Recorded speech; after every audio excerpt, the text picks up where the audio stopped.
In the face of adversity, there's opportunity. When the details of a botched vaccine procurement deal during CHASTANET's tenure were revealed, his presence was heavily requested. Via direct purchase to RadicaL Investments, how much? $7,335,630. CHASTANET sought to explain why the Finance Ministry entered a procurement deal with RadicaL Investments in the first place. And I did everything I could possibly do to get vaccines. So RadicaL Investments, represented by Maloney, was given our taxpayers' money for vaccines despite us in St. Lucia being able to get our vaccines dirt cheap from COVAX. COVAX, the international scheme to ensure equal access to coronavirus vaccines. I came out in several statements publicly to pronounce that we were working on getting the vaccine.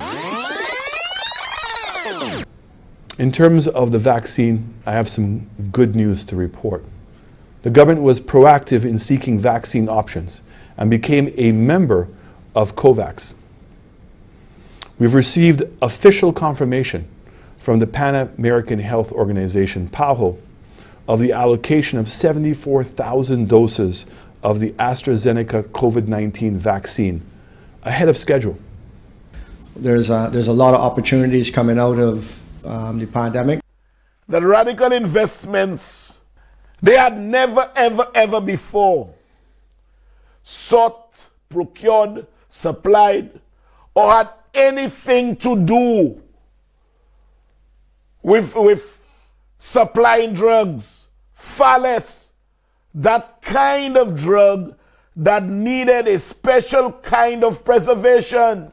According to CHASTANET, Maloney, the owner of RadicaL Investments, Inc., was no stranger to St. Lucia. I was further satisfied that Mr. Maloney, who headed up RadicaL, was not an unknown entity. Barbados Today specifically asked Mr. Chastanet if RadicaL Investments was in fact a St. Lucian company. He replied, quote, "I'm not sure, I just know Mr. Maloney," end quote. Mr. Chastanet also told Barbados Today RadicaL Investments was reputable, which was a key factor in his decision to proceed with that arrangement. And also knowing that colleague countries were participating in this. The government of Barbados said they would have committed $10 million, but bring the vaccines there first. Barbados has lost nothing. Bajan authorities have since downplayed their involvement with Maloney's company, claiming none of their tax dollars was ever allocated to RadicaL Investments. RadicaL Investments did not receive a single cent from us. Talking about vaccines, do you know that the last government paid by handwritten check $7 million for the importation of vaccines into St. Lucia? If at any point things went wrong, I knew that the government would have had a recourse. And I want to applaud Mr. Maloney, who did not have to do this, from what I understood. But as the botched deal between RadicaL Investments, Good Vibrations, and several other contractors picked up regional coverage, it has been revealed that AstraZeneca, the manufacturer of the vaccine, was never in contact with RadicaL Investments or its suppliers. So how sound was our due diligence? The due diligence that we did worked. The fact that we had a contract in place was a testament to the fact that this was not being done secretly.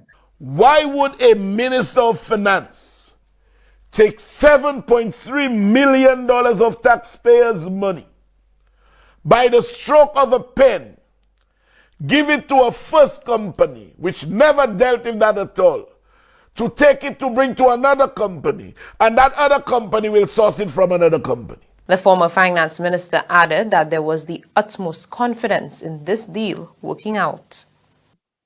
Our due diligence was that they were in touch with AstraZeneca, and we knew that this was a legitimate possibility of getting the vaccines.